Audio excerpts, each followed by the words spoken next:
А в прошлом году ведь объявляли, что у вас будут платные занятия для взрослых. Так вот, они идут у нас, есть. Вот здесь вот. Много людей ходит? Ну вот я не знаю, честно говоря, да, не знаю. Я вот сейчас буквально месяц занималась со своими вот коллегами. Вот у меня там специальная своя гимнастика есть.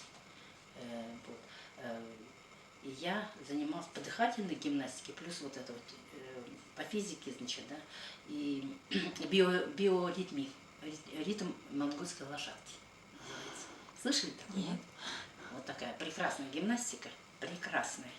Идешь и не устаешь. Вы можете подняться вот даже в таком возрасте, как я, да, подняться на 5-й этаж без задышки. Это надо как заниматься? А это специальное занятие, специальная методика. Угу. Ведь я тоже не стою на месте, я же тоже все время так изучаю, читаю, Вы чего-то, преподаете ее где-то? Да, и вот по поводу вот этой монгольской лошадки, да, вот ее биоритм очень-очень помогает, оздоравливает людей, даже вот пожилых людей, вот, оздоравливает, омолаживает. А сложно заниматься? Нет, не сложно, там совершенно абсолютно не сложно, абсолютно не сложно.